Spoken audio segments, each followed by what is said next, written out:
A car stalled in the middle of a rainy night. A choice that seemed impossible.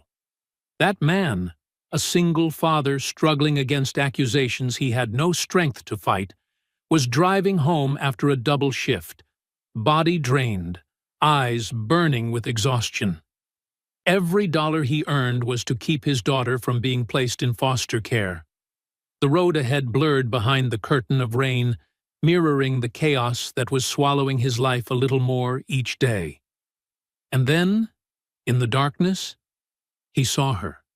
A stranger standing by the roadside, rain pouring down as if tearing the sky apart. Her luxury car blinked weakly with its hazard lights. She was cold, desperate, utterly alone in the vast emptiness. He could have driven past. He should have driven past. He had every reason to turn away, to pretend he didn't see. But he stopped. And he could never have known that this small act of kindness would become the most dangerous, yet the most miraculous, decision of his life. Before we continue, where in the world are you watching this story from? Leave a comment, and remember to subscribe so you won't miss the next stories. Who knows, maybe the story you tell will be the next video we share. And now, what truly awaited him on that stormy night? Do you think he should have stopped or kept driving? The windshield wipers swayed back and forth in an endless rhythm, and Jason Miller's eyes burned after finishing a double shift. Loading cargo, scanning barcodes, moving non-stop. Because if he stopped, if he let himself think too long about the court date circled in red ink on the calendar stuck to his kitchen wall, he knew he would fall apart. 3 more weeks. He had only 3 weeks left before everything ended. Sleepless nights had become far too familiar. Jason couldn't even remember the last time he had a full night's rest. Every single night, he lay staring at the ceiling, calculating in silence. If he lost the case, he could face up to 5 years in prison. 5 years. More than enough to lose all of Susan's childhood. She would be 9, 10, 11, 12, 13, all the most important years of her life. He would not be there. Who would remind her to brush her teeth before bedtime? Who would check her homework? Who would sit beside her bed and tell stories until she drifted off to sleep? Who would explain to an 8-year-old child why the only parent she had suddenly disappeared? Jason tightened his grip on the steering wheel, trying to push away the thoughts weighing heavily on his mind. 6 months ago, his life wasn't perfect, but at least it still had meaning. He had worked at Green Vista Landscaping for 4 years. The job was hard, but he liked it. Liked the fresh air. Liked the feeling of seeing results created by his own 2 hands. Rick Caldwell, the owner, had treated his employees fairly well. At least, that was what Jason used to believe. Until $47,000 vanished from the company account. $47,000. That number haunted Jason every minute of every day. $47,000, more than his entire income over 2 exhausting years. And Rick Caldwell had looked him straight in the eyes, cold and unwavering, and accused him of taking the money. The worst part? Rick knew exactly how to manipulate people. Falsified financial records, forged signatures, a chain of fabricated emails. All of it pointed to Jason. And Rick had better lawyers, better connections, better everything. The evidence looks really bad, Michael Bennett, the public defender assigned to his case, had said the week before, his kind eyes full of sympathy that, in Jason's situation, felt more like pity. I believe you're innocent, Jason. But proving it will be very hard. If convicted, he would face the maximum sentence. 5 years. 5 years away from Susan.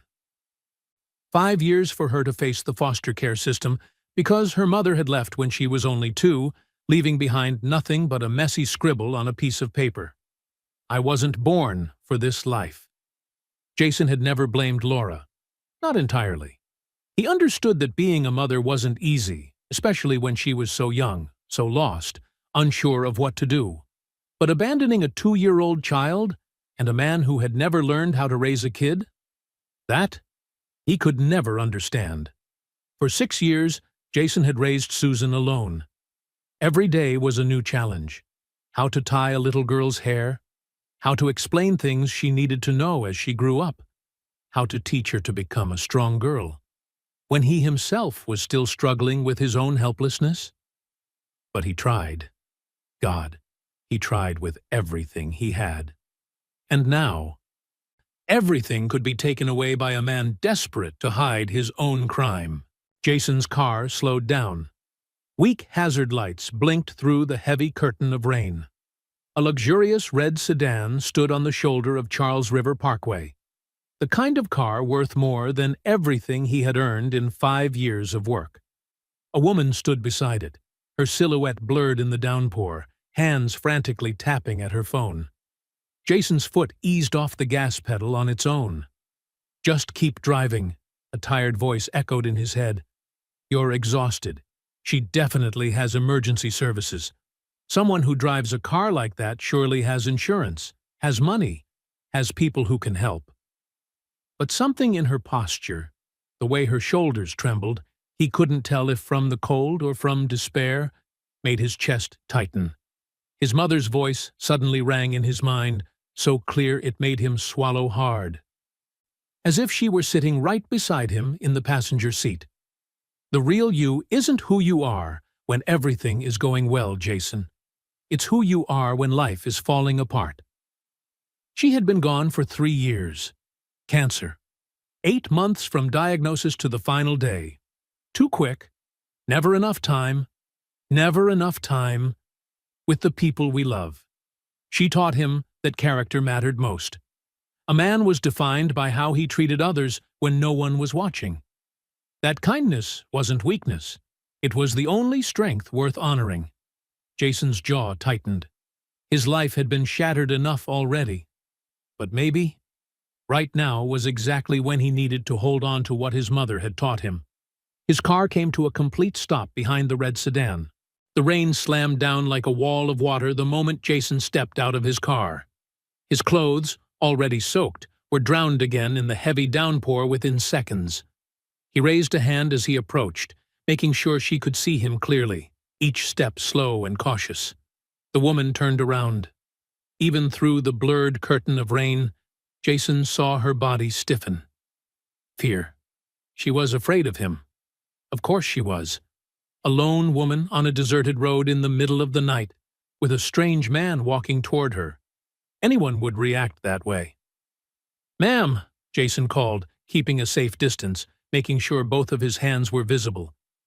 "Are you all right? Car trouble?" She hesitated, studying him carefully. Rain ran down her face, her hair and clothes drenched. Then, as if making a final decision, she nodded. "It stalled. It won't start again." Her voice was strangely calm for the situation, controlled, steady, the kind of voice used to being respected, listened to. "Would you mind if I take a look?" Jason asked. "I'm no professional, but I've kept enough old cars alive for a few extra years. Might be able to help."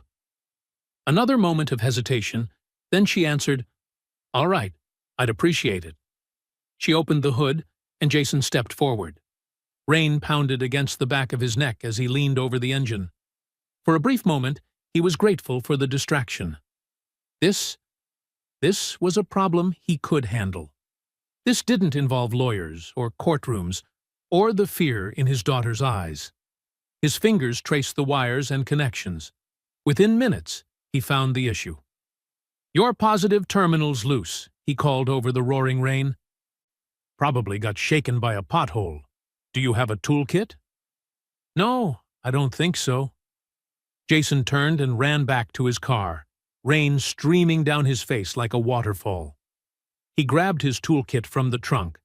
As he tightened the connection and scraped away the corrosion with the edge of an old rag, he spoke without thinking, the same way he talked when Susan couldn't sleep. "This battery's close to dying," he said, his numb fingers still working steadily. "You should replace it soon. There's a gas station about 2 miles up. They sell them there." He could feel her eyes on him as he worked. Despite the dark, Jason could make out details about her. Intelligent eyes, a quiet, composed authority, the kind of person who made big decisions every day. A soft click sounded as the connection snapped into place. Jason stood up, wiping rain from his eyes. "Try it now." She slid into the driver's seat, turned the key, and the engine roared to life. Relief washed over her face, genuine and unmistakable, softening every line of her expression. "How much do I owe you?" She had already reached for her wallet. Jason shook his head, stepping back toward his car. "Just glad I could help, ma'am." "Wait," she called. "At least tell me your name so I can thank the right person." Jason turned back. Rain poured down his face. In that brief moment, their eyes met fully. He saw gratitude in hers, and something else, a quiet respect, as if she saw in him something the rest of the world had overlooked. "Jason," he said. Then, too tired to bother with restraint, too worn down by a trial only 3 weeks away, for caution to mean anything anymore. "Jason Miller." "Thank you." "Jason Miller," she said, her voice warm even as she shivered from the cold rain. "You may have saved my whole night." If only she knew, Jason thought as he climbed into his car. If only she knew she'd just been helped by a man the world believed was a thief. He drove off, watching her hazard lights shrink and disappear in his rearview mirror. He didn't ask her name, and he believed that, in the next 3 weeks, none of this would matter. But he was wrong. Very wrong. 3 weeks later, Jason sat inside the Suffolk County Superior Court, wearing a cheap suit borrowed from Michael Bennett, because he couldn't afford a decent one for the most important day of his life. His palms were damp, his heart pounding so violently, he thought he might faint right there in his seat. This was it. The moment that would decide his future. The moment that would answer the question, would he be tucking Susan into bed like every night? Or would he spend the next 5 years watching her grow up through the glass barrier of a prison visitation room? Michael Bennett sat beside him, arranging his papers with the practiced precision of someone who had done this for far too long. But Jason still caught a flicker of worry in the man's eyes. They both knew how things looked. They both understood what usually happened to men like Jason when they went up against men like Rick Caldwell. "All rise for the Honorable Judge Allison Green," the bailiff announced. Jason stood on trembling legs. He stared at the floor. He didn't have the courage to look up. He didn't want to see the face of the person who held his entire future in her hands. But then something made him glance upward. Maybe instinct. Maybe some invisible thread of fate pulling him. The judge entered, her black robe billowing with each step. Her posture was poised, authoritative, the kind of person whose every movement carried the weight of power. She took her seat behind the bench, and Jason's breath caught in his throat. Wait. He knew that face, those eyes, that composed, quietly commanding presence she carried like a second skin. Jason's mind snapped back to the night of the storm. The woman by the red car. The grateful look in her eyes when he tightened her battery terminal. The small nod. The steady, calm voice. No. No way. But the more he looked, the more certain he became. And the more certain he became, the more impossible it felt. The woman he had helped just 3 weeks earlier was now sitting behind the bench, holding the gavel that could determine his fate. His heart hammered so hard it felt as if it might tear through his ribs. Was he imagining this? The courtroom lighting was nothing like the rainy night. Cold fluorescent lights instead of darkness and downpour. She wore a severe judicial robe instead of soaking wet clothes. Her hair was neatly pinned up instead of falling loose around her face. Maybe he was mistaken. Maybe his stressed mind was stitching together hope from scattered memories. But those eyes, that bone structure, the way she sat straight-backed, speaking little yet commanding the entire room into silence. Jason clutched the edge of the table until his knuckles turned white. He wanted to speak, to ask, to confirm. But how? What would he even say? "Your Honor, did I fix your car 3 weeks ago?" Just thinking it sounded ridiculous and entirely inappropriate.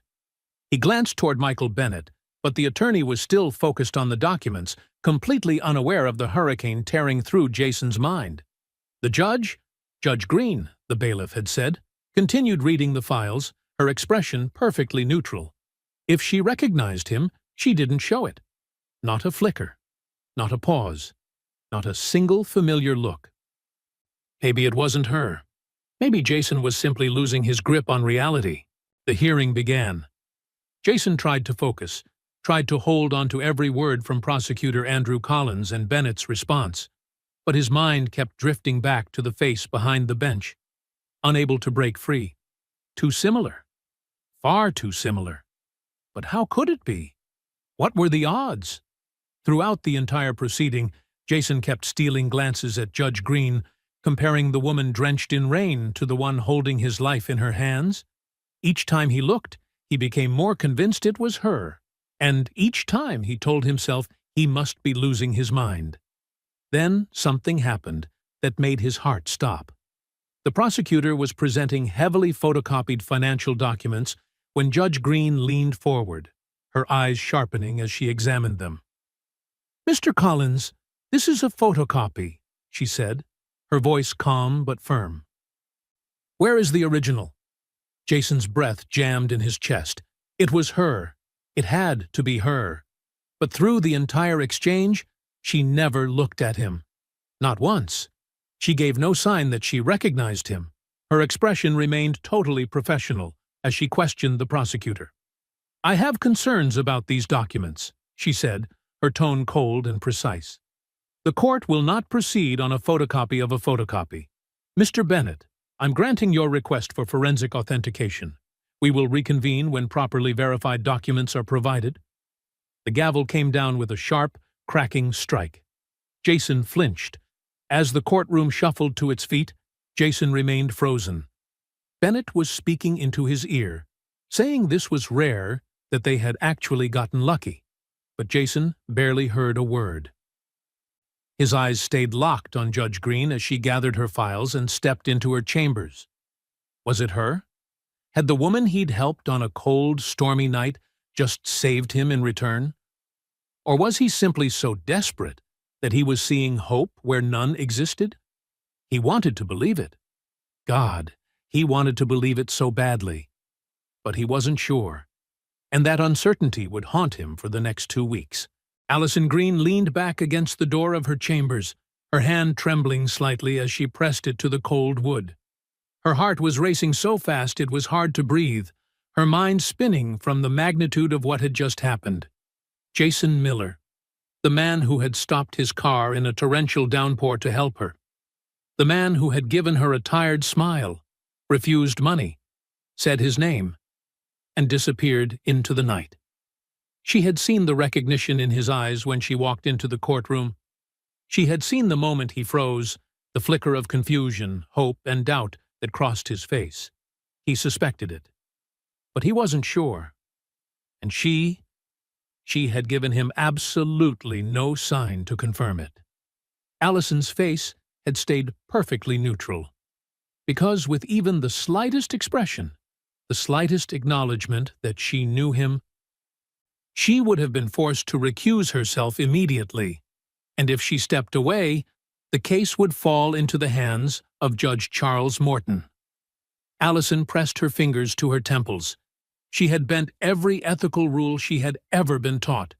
She had used her authority as a judge to order forensic verification of evidence, something that should have been done months ago. She had acted in favor of a defendant she had previously interacted with outside of court. But what choice did she have? Let an innocent man go to prison just because the system was too lazy to do its job properly? She had gone through the files. She knew how flimsy the evidence was. Unsupported, easily dismantled if anyone bothered to examine it properly. But Judge Stephen Carlin, before her, had been too indifferent, too complacent. He refused the forensic review because it was costly and time-consuming. Jason Miller was being cornered, and the only person who could stop it was her. The one person who should have stepped away the moment she heard his name. Sometimes justice demanded choices no one wanted to make. Allison just hoped she had chosen correctly. 3 years. She had been behind the bench for 3 years. Before that, Allison had spent 7 years as a prosecutor. 10 years in the justice system had convinced her she had seen every kind of tragedy. Innocent people are going to jail because they couldn't afford a lawyer. Guilty people walking free because they knew the right people. A system designed to protect the wealthy and crush the poor. She had tried to change that from within. That was why she became a judge. She wanted, at least in her courtroom, for justice to mean something more than money and influence. But she had never faced a situation like today. She knew Jason Miller. Not deeply. Just one night, one moment, one act of kindness. But enough to understand what kind of man he was. A man who stopped in a storm to help a stranger. A man who used his old, worn tools and let himself get soaked to the bone just to fix the car of someone he had never met. A man who refused money even though he was clearly struggling. That was not the behavior of a thief. That was the behavior of a man with integrity. And she could not, would not, stand by and watch an innocent man be sent to prison because the system was too careless, too heartless, to check the facts. Even if it meant breaking the very rules she had sworn to uphold. And there was something else. In previous hearings, Jason had brought his daughter with him once. The little girl waited in the hallway while the proceedings took place inside. Susan Miller, 8 years old, blonde ponytail, big, worried eyes. She had drawn a picture and asked the bailiff to deliver it to Allison, a judge in a robe drawn like a superhero. The bailiff had said the little girl told him, "She has a magic hammer that makes the bad people go away." Allison still kept that drawing in her desk drawer. Every time she looked at it, she remembered why she chose this job. Not to sit behind the bench with a sense of power, but to protect the people who couldn't protect themselves.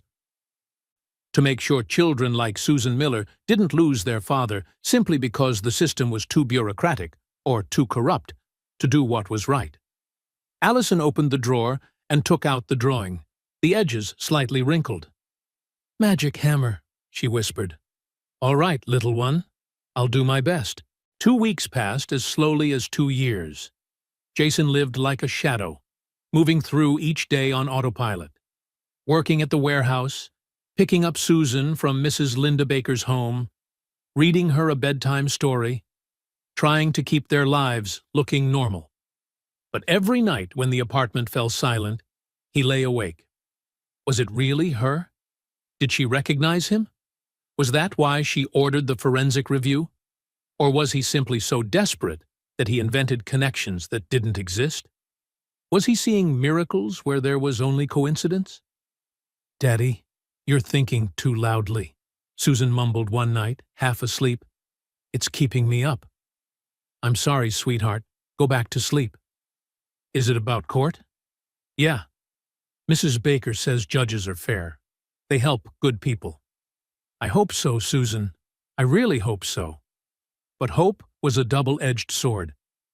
It made people believe in the impossible, and it could crush them when the truth came. On the 5th night after the hearing, Jason couldn't sleep at all. He stood at the living room window of their small apartment, looking down at the quiet Boston street under the pale yellow glow of the streetlights. 3 years he and Susan had lived here. The apartment wasn't big, 1 bedroom, 1 bathroom, a tiny kitchen. But it was their home. The walls were covered in Susan's drawings. Rainbows, princesses, family, always 3 people, even though, in reality, there were only 2. "Daddy, when will I have a mom?" The question she asked when she was 5 still stabbed his heart every time he remembered it. "You have me," he had answered, trying to keep his voice steady. "Isn't that enough?" Susan had thought for a very long moment, then whispered, "It's enough." but it would be nicer if it were 3. 3. Jason remembered that moment vividly. And now he wondered whether she would even have one parent left, whether Susan would get to keep the only father she had, or not. His phone vibrated at 2:17 a.m. Who would call at this hour? It was Mrs. Baker. "Jason, she's not doing well. She dreamed they took you away. She cried so hard I couldn't calm her. She needs to hear your voice." Jason rushed to the bedroom. Susan was twisting in a nightmare. "Sweetheart," he whispered, sitting beside her and brushing back her sweat-soaked hair. "Daddy's here." "I'm right here." "They took you," Susan cried. "I saw them take you, and I couldn't reach you." "Shh, it was just a dream." But was it a dream, or a warning? Jason held her tightly, humming the lullaby his mother used to sing to him. Bit by bit, Susan's breathing slowed. She relaxed. She drifted back to sleep. But Jason didn't. He sat there holding his daughter, staring into the cold darkness of the room, and prayed to a God he wasn't sure he still believed in. "Please don't take her from me. Take anything else, but don't take her." On the 12th day, the phone rang. Michael Bennett. "Jason." His voice trembled slightly. "We got the report. And it's everything we needed." Jason's heart stopped. "What?" "The forensic analysis. They found digital evidence. Rick Caldwell fabricated everything. The bank records confirmed it. You're going to be all right." Jason leaned back against a stack of crates, his mind blank. The phone grew hot in his hand. Tears rushed to his eyes before he could stop them. "We're going back to court tomorrow," Michael continued. "Judge Green wants to hold the session immediately." Judge Green? Was it her? Was it really her? Maybe. Tomorrow he would finally get the answer. The courtroom was much more crowded today. Curious onlookers, a few reporters secretly taking notes, and even some courthouse staff had stopped to watch. Rick Caldwell sat with his team of lawyers, his face drained of all color. Jason sat beside Michael Bennett, his heart pounding so hard it felt like it might burst out of his chest. "All rise," Judge Green entered. This time, Jason didn't lower his head. He looked straight up, and in the split second, their eyes met. Just a brief flicker. He knew. She knew who he was. She had always known, and she had fought for him. After thoroughly reviewing all evidence, Judge Green began, her voice commanding and flawless, "The court finds that the prosecution's entire case is built on fraudulent documents. Digital bank records confirm that Richard Caldwell, not Jason Miller, committed the embezzlement. Mr. Miller, all charges against you are dismissed with prejudice." The courtroom exploded into whispers, gasps, the clicking of recorders, and chairs scraping across the floor. But Jason heard none of it. His hands trembled so violently that he could barely keep them still. His vision blurred with tears. Freedom. He was free. "Furthermore," Judge Green continued, her voice cutting cleanly through the chaos, "I am referring this case to the district attorney's office with a strong recommendation to prosecute Richard Caldwell for fraud, embezzlement, falsifying documents, and obstruction of justice." The gavel fell with a sharp, decisive crack. Jason looked up. This time, he didn't look away. He looked directly at her. Their eyes met again, only for a fraction of a second. But it was enough. It was her. It had always been her. She had recognized him the moment the name Jason Miller appeared in the file. And she had risked her entire career to save him. Before Jason could stand, before he could form a single coherent thought through the whirlwind in his mind, Judge Green had already risen, gathered her files, and disappeared into her chambers with the absolute professionalism of someone who had simply fulfilled her duty. Michael Bennett pulled him into a hug, talking about compensation, civil suits, new opportunities. But Jason could barely hear him. His eyes stayed locked on the closed door of her chambers. He wanted to thank her. He needed to thank her. But how? How did you approach a judge who had just saved your life and ask if she was the woman whose car you fixed in the rain? It was absurd, inappropriate, not even allowed. So Jason left the courthouse that day with freedom in his hands and a question heavy as stone in his chest. But deep down, he already knew the answer. And somehow, he had to say, thank you. That afternoon, Jason picked up Susan from school. She burst out of the gate, her backpack bouncing wildly behind her. "Daddy, Mrs. Baker said today is the big day." Jason knelt down and wrapped her in his arms, so tightly it felt like he was trying to hold the entire world together. "Are you okay, Daddy?" Susan tugged on his sleeve, looking up at him with wide, worried eyes. "Sweetheart, Daddy is more than okay." Jason choked on his words. "Daddy is free." "Free from what? How did you explain this to an 8-year-old? "Free to be with you, every night, from now on." Susan thought for a moment, very seriously, the way children sometimes do. Then she raised an eyebrow and asked softly, "The lady with the magic hammer helped you, right?" Jason let out a laugh as tears filled his eyes again. "Yes, sweetheart.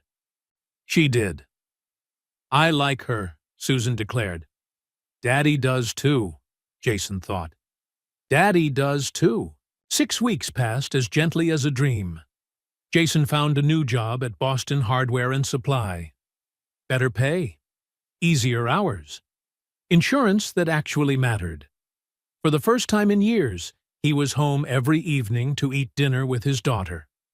Susan filled the fridge with drawings labeled "Dad is Free," rainbows, stick figures, a handful of charming misspelled words. Life had become good. So good that sometimes Jason struggled to believe the nightmare had ended only a short time ago. But one thing still weighed on him. He had never been able to thank Judge Green properly.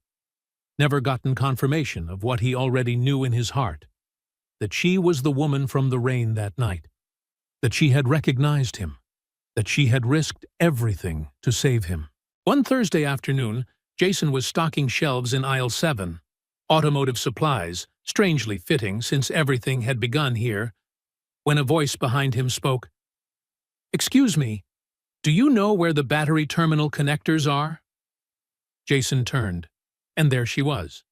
No judge's robe, no elevated bench, no stern courtroom expression. Just a woman in jeans and a simple sweater, her hair loose, a soft smile on her lips. "It's you," Jason breathed. The box of wiper blades slipped from his hands and fell to the floor. "I knew it," he said, "in the courtroom. I thought it was you. Then I was scared I was wrong. But I knew." Her smile widened, warm and more sincere than anything he had ever seen. "You recognized me." "How could I not? Your face, your voice. But I kept thinking maybe I imagined it. Maybe my mind was playing tricks because I was too desperate." He stepped closer, his voice lowering.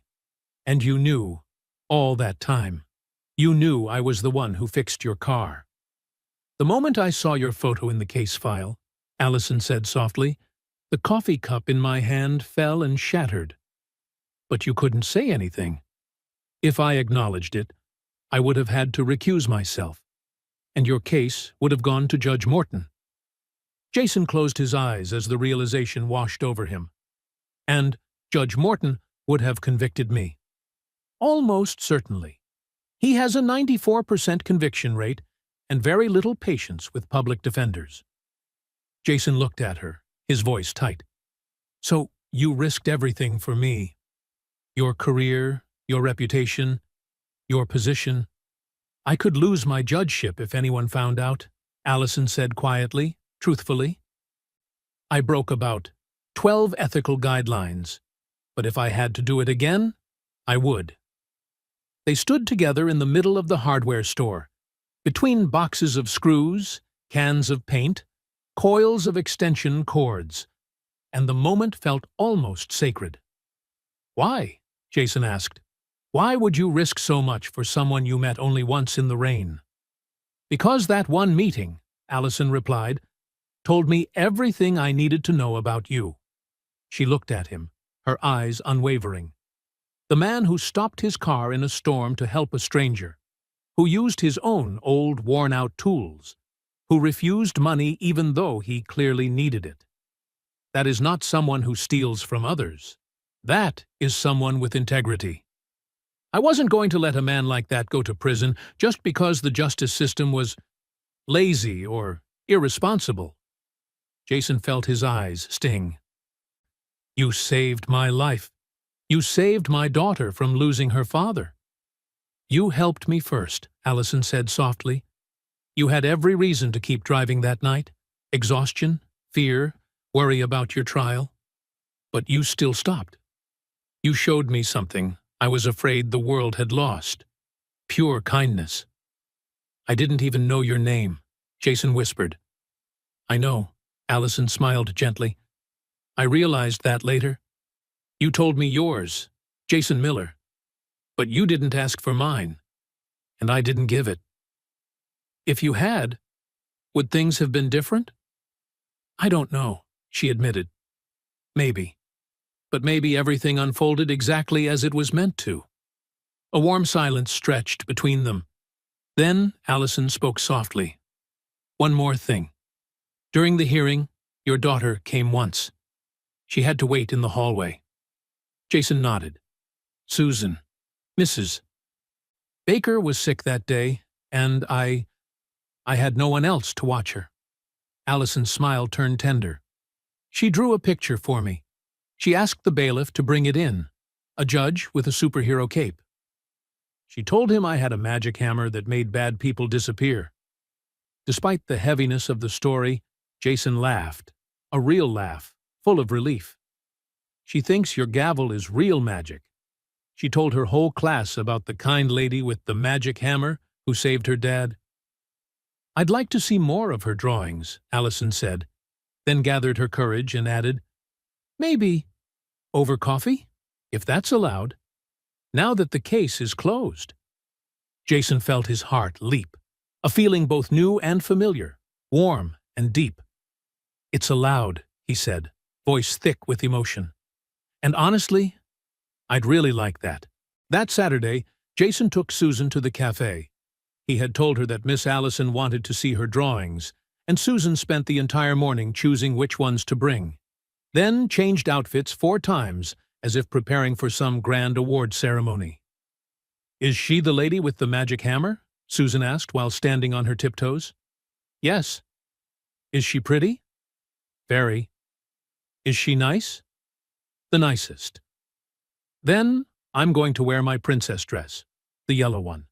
Because yellow is the color of happiness. And we're happy now, right, Daddy? Jason knelt down to be eye level with her, his heart nearly overflowing. We're the happiest, sweetheart. Now, standing inside the cafe, watching Susan spot Allison and vibrate with excitement, Jason felt something shift inside his chest, as if a missing piece of his life had just clicked into place. Daddy! Daddy, look! The lady with the magic hammer! Susan yelled, dragging him forward with the unstoppable force of an overjoyed 8-year-old. Allison stood up. Jason clearly saw the moment her expression changed when Susan ran toward her. The professional calm vanished, replaced by warmth and pure joy. I'm Susan, but you can call me Sue. Daddy calls me that when I'm good. And today, I'm very good. She spoke in one breath, then pressed a carefully rolled piece of paper into Allison's hand. Here, this is you with the magic hammer. And this is the cape, because superheroes need capes, obviously. Obviously, Allison laughed, opening the drawing with genuine affection. It's beautiful, Sue. You're very talented. I know, Susan replied with impressive humility. I'm very good at drawing, and very good at eating pancakes. Do they have pancakes here? Only then did Jason catch up with them, panting as if he had run a marathon. Sue, slow down a little. You're like a tiny tornado. A fast and powerful tornado, Daddy. Thank you. Susan beamed, completely unaware that this wasn't exactly a compliment. Allison laughed, a real, full, warm laugh, and Jason felt himself melt at the sound. In the courtroom, she was sharp, decisive, intimidating enough to leave him breathless. But here, watching her kneel to talk to his daughter, she became someone else entirely. She was approachable. She was warm. She felt like someone who could step into their lives, not just as the judge who saved him, but as someone who belonged here. Over Susan's hot chocolate and coffee for the adults, the conversation flowed easily, naturally, beautifully. Susan launched into a series of elaborate stuffed animal adventures, doing the voices, waving her arms so dramatically she spilled her hot chocolate. Twice. And then Sir Fluffington, "That's my bunny," told Princess Sparkle Paws, "That's my cat," that they had to save the kingdom. But then they realized they couldn't read the map, and they got lost in the grocery store. "That's quite an unexpected plot twist," Allison nodded seriously as she dabbed at the spill with napkins. "I know. I'm full of twists. Daddy says I should write movies." Susan took a big sip, leaving a thick milk mustache across her upper lip. Allison saw it and burst out laughing. Then Susan asked the one question Jason absolutely did not want asked in this setting. "Are you going to be Daddy's girlfriend? Because Mrs. Baker said Daddy's been sad for too long, and he needs a girlfriend." "Susan!" Jason's face flushed so red, he wished the cafe floor would open and swallow him whole. "What? Mrs. Baker said so? Not me, but I agree. You're pretty, and you have a magic hammer. That's basically the best combination." Allison tried, and failed, to suppress her smile, her eyes sparkling with amusement as she looked at Jason, who was dying inside. "Well," she answered gently, "your dad and I will be friends first. Then we'll see where things go, all right?" "Okay, but I want you to know I'm very good at sharing. Daddy and I make very pretty friendship bracelets. If you want one, I'll use all the best colors. Not the boring ones." As Susan launched into an enthusiastic lecture about bracelet-making techniques, Jason and Allison exchanged a glance across the table. She was smiling at him, a smile filled with warmth, understanding, and something else. Something Jason didn't want to name too soon, but his heart recognized instantly. And he knew. This moment was exactly right. Natural. Effortless. As if they had traveled a long, winding path only to return to the starting point. That rainy night when their lives intersected in a small but life-changing moment. The universe had once pushed him to the edge of losing everything, forced him to face his worst fear, and then, in its strange way, it gave him this, a second chance, a new beginning, and a woman who had risked everything to believe in him. Sometimes, kindness finds its way back to us in ways no one could ever predict. Coffee dates slowly turned into a routine. Sometimes Susan came along, sometimes she didn't. But they were always full of laughter, endless stories, and a comfort so natural it surprised both Jason and Allison. They discovered they both loved old movies, that both were so traditional they couldn't cook without triggering the smoke alarm, that both had lost their parents too soon and carried the same quiet sense of responsibility for others. By the fourth date, a trip to the zoo with Susan, they were watching a waddling line of penguins shuffle past.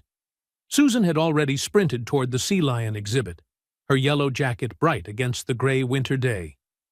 "Daddy, hold Miss Allison's hand or she'll get lost," Susan shouted back, already halfway across the walkway. I don't think," Jason stammered. "It's okay," Allison said, gently placing her hand in his. Her fingers were strangely warm in the biting cold. "For safety reasons." "Yeah, safety." Jason nodded, his heart pounding like a drum, and not because of any danger of getting lost. Her hand fit perfectly in his, as if it had belonged there for a long time, as if this moment had always been meant to happen. By the third month, they began having dinners for just the two of them, whenever Mrs. Baker could watch Susan. Actual dates, where they could talk about hopes, fears, and all the things that would never be spoken in a courtroom. Though Susan always demanded full reports afterward. Did you hold hands? Did Dad smile the nervous smile? Did you talk about me? You should talk about me. I'm the most interesting topic. One night, after a warm dinner that lasted so long they lost track of time, Jason walked Allison to her car. The red sedan now had a new battery. Sometimes I joke that I should write a thank you note to the pothole that loosened the old terminal. Allison smiled. Jason, she hesitated. Can I say something? Something I probably shouldn't because it's too soon and might scare you. You can tell me anything. When I saw your name on the case list, when I realized who you were, I was afraid. She leaned lightly against the car, the night breeze stirring her hair. Not because of the ethics, although that was very real, but because in that single meeting by the Charles River, you reminded me of something I thought I no longer believed in. What's that? Kindness. Pure, uncomplicated kindness, without suspicion or expectation. She looked straight into his eyes. You were exhausted, worried, days away from trial. You had every reason to drive away, but you didn't. You used your old worn tools, stood soaked in the storm, and helped a stranger, and you refused money. And I thought, this is someone worth knowing. This is someone worth protecting. Jason felt his eyes burn. Emotion swelled in him so strongly it was hard to breathe. You risked everything for me, he whispered. I risked my career, Allison corrected softly. You risked your daughter. That's not something that compares. What I did was only the bare minimum of what justice should have done. What you did that night was your character. Jason kissed her then, a gentle kiss, careful, full of tenderness and promise. When they pulled apart, both were smiling. Sue is going to faint when she finds out, Jason exhaled. I assume she'll want a full report, Allison laughed. She'll want to know if there were fireworks. And what will you tell her? Jason pulled Allison closer, his voice low and full of joy. I'll tell her. There were fireworks, the best kind. 6 months later, Allison had become a real part of their lives. She knew that Susan hated mushrooms, but would eat any vegetable if you called it power food. Knew that Jason could fix almost anything with duct tape and a bit of determination. Knew that their small apartment held more love than many of the grand mansions she had visited. 1 year and 3 months after the trial that nearly destroyed him, Jason planned a proposal. He chose a ring, not expensive, not flashy, but it sparkled in the exact way that reminded him of how Allison's eyes lit up when she laughed. He planned a sunset proposal at the park where they had their third date, the spot where Susan had made Jason hold Allison's hand so she wouldn't get lost. Mrs. Baker agreed to watch Susan. Everything was perfect.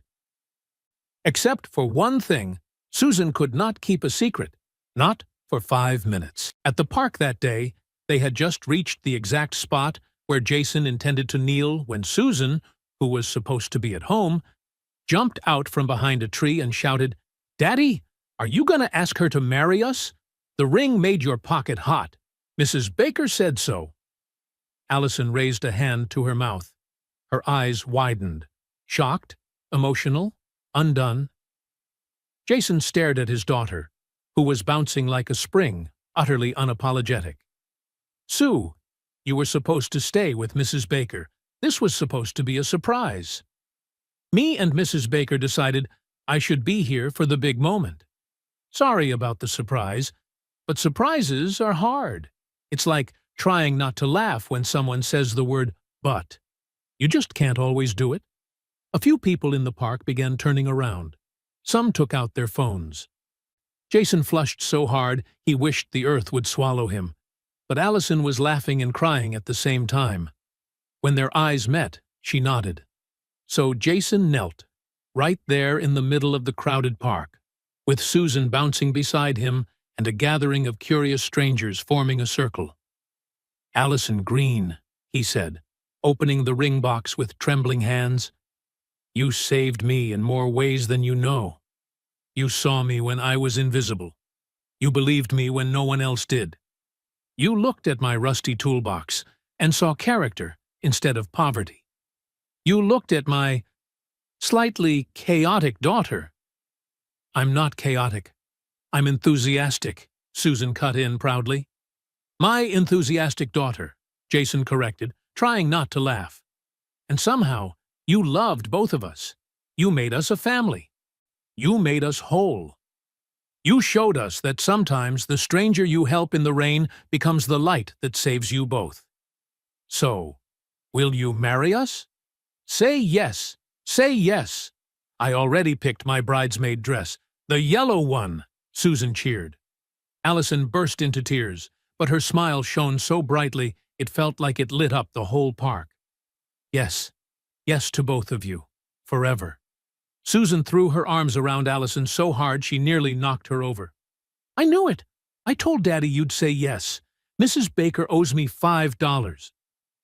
"You bet on this?" Jason asked, stunned, sliding the ring onto Allison's finger. "Yes, I had insider information. I'm very good at this. I'm basically a matchmaking expert." The crowd erupted into applause. A few even wiped their eyes.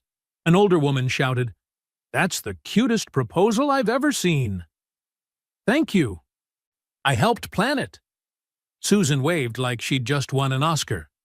Jason pulled Allison in and kissed her, to Susan's dramatic, "Oh my gosh."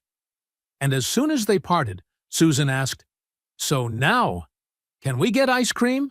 This is definitely an ice cream moment. The wedding was planned for the following spring. Susan took her role as flower girl and unofficial wedding coordinator extremely seriously.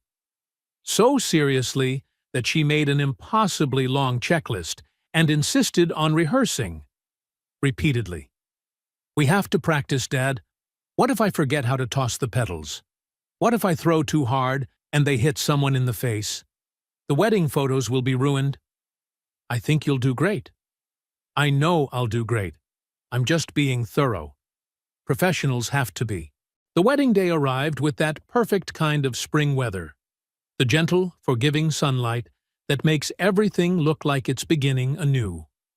The ceremony was held in a small garden, decorated with rows of white chairs, blossoms hanging lightly from branches, sunlight filtering through leaves like nature's own stage lights. Mrs. Baker, now practically Susan's grandmother, cried from the beginning to the end, every sniffle a testament to just how deeply moved she was. Michael Bennett, Jason's former public defender, served as best man. In his speech, he looked up, voice ringing clear. "In my career, I've seen many fair trials, but seeing these two find each other, that's something far beyond what any courtroom can deliver. That's the universe setting things right." Emily Rhodes, Allison's court clerk, was maid of honor and spent half the ceremony silently crying into a tissue. Susan, 8.5, and the half is very important, stood solemnly in her yellow dress that she absolutely insisted on wearing. Even though she had rehearsed walking down the aisle 40 times, when the real moment came, she hopscotched instead. "Jumping is more fun," she explained confidently. "Today is a happy day. Everyone should hop. It's scientifically proven to make people happier. I read it somewhere." When Pastor David Reynolds asked if anyone objected to the marriage, Susan whispered, just loudly enough for everyone to hear, "If anyone says anything, I'll fight them. I know 3 karate moves." The entire crowd burst into laughter, and Pastor Reynolds had to pause to regain his composure. When it was time for Susan to bring the rings, she carried the pillow as if it held the world's most precious treasure. Then she turned to the guests and announced proudly, "I just want everyone to know, I'm the one who brought them together. I'm basically a professional matchmaker. If anyone needs help finding love, see me after the wedding. My rates are very reasonable. Mrs. Baker, You're first on my list." Mrs. Baker nearly spat her champagne, and the crowd erupted into tear-wiping laughter. Jason's vows were simple, but overflowing with heart. He promised he would always stop to help strangers in the rain. Promised he would keep fixing things with duct tape and hope. Promised he would always be the father Susan deserved and the husband Allison never thought she would find. Allison promised she would always fight for justice, even when it was difficult. Promised she would use her magic gavel wisely. Promised she would embrace the beautiful chaos that came with loving an 8-year-old little tornado. And promised she would never take for granted the man who had shown her what integrity truly looked like. When the rings were exchanged, Susan whispered to Mrs. Baker, "This is the greatest thing I've ever done. I'm really good at matchmaking." At the reception, Susan took her self-appointed coordinator role very seriously, almost too seriously. She taught Emily Rhodes how to floss dance, scolded the DJ for choosing music that wasn't fun enough. We need more Encanto, way more. And made sure everyone at her table knew the love story of her dad and her new mom from beginning to end. So that's it. My dad fixed her car in the rain because he's kind. She saved him from the bad guy with her magic gavel because she's amazing. Then I drew a picture because I'm artistic. Then they fell in love because obviously they had to. Then I told them to get married, and they did. I'm smart like that. Any questions? A guest raised a hand. So you're saying you're responsible for this entire thing? Of course. I mean, they did their part too. But the brilliant plan was mostly mine. When Jason and Allison started their first dance, Allison leaned into his shoulder and whispered, "You know, I broke quite a few ethics rules because of you." Jason chuckled softly. "Worth it." She glanced at Susan, who was trying to teach Michael Bennett how to do the worm, making him look like he was about to snap his spine while she cheered enthusiastically. Then she looked back at the man who had stopped his car in the darkest storm of her life. "Every violation was worth it," Allison said, then kissed him as the crowd applauded. Susan shouted, "Find a room! Just kidding! I love this! Keep going!" Later, during what was supposed to be the father-daughter dance, but turned into a family dance because Allison refused to let either of them go, Susan looked up at them with a rare seriousness. "I'm really happy. Like, the happiest I've ever been in my whole life." "So am I," Jason said, voice breaking. "Me too," Allison said, pulling them both close. "Good. Because now I have a mom to teach me law, a dad to teach me how to fix stuff, and I'm going to be unstoppable. I'm going to rule the world one day." "That's what scares me," Jason laughed. "Oh, and also, can we get a dog now? Because families should have dogs. It's a rule. I checked." "We'll discuss it," both parents said at the same time. "Which means yes," Susan nodded wisely. "Great. I can feel you weakening already. Sometimes we think we already know how our life story will end." Jason once believed his would end in a cold courtroom, with the drop of a wooden gavel sealing his fate and tearing him away from his daughter forever. He once believed the world was a place where character meant nothing, a place where the system crushed people like him without mercy and without offering a second chance. But he was wrong, completely wrong. Rick Caldwell is now serving 5 years for fraud and embezzlement. The real evidence, once properly examined, was too clear, too overwhelming for anyone to deny.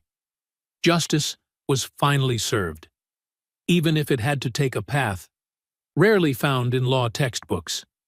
For months, Jason had believed the system itself would destroy him. He had no idea that the system, in the form of a woman with a conscience stronger than her fear, had been fighting for him the entire time. As for Allison, for years she had delivered justice from behind a high wooden bench, issuing decisions that shaped hundreds of lives, believing that following the rules was the only way to do things right. But then she learned something. Sometimes, the most righteous verdict you can render is the one that comes from the heart, even if it means bending rules written without room for compassion or human connection. And Susan, the bright 8-year-old girl, found a mother who taught her that being strong and being kind were never opposites. Taught her that sometimes the bravest thing you can do is to believe in someone when the whole world has turned its back on them. Taught her that the magic hammer is real if you are brave enough to use it for good. And most importantly, taught her that adults often underestimate the matchmaking abilities of an 8-year-old with boundless imagination and unstoppable confidence. 3 people. A father who believed in stopping to help a stranger in the rain. A judge who believed in justice more than blind rule-following. And a little girl who believed that a tiny wooden gavel could drive away the bad in this world. Those 3 became a family, something none of them knew they had been searching for. And that made all the difference. If this story reminds you that kindness always finds its way back to you in the most unexpected ways, hit the subscribe button and share it with someone you think needs to hear this today. What is the kindest thing a stranger has ever done for you? Tell us in the comments. Who knows? Your story might be the next one we tell, because each of us has the power to stop in the rain, and each of us is holding a magic hammer, if only we are brave enough to use it.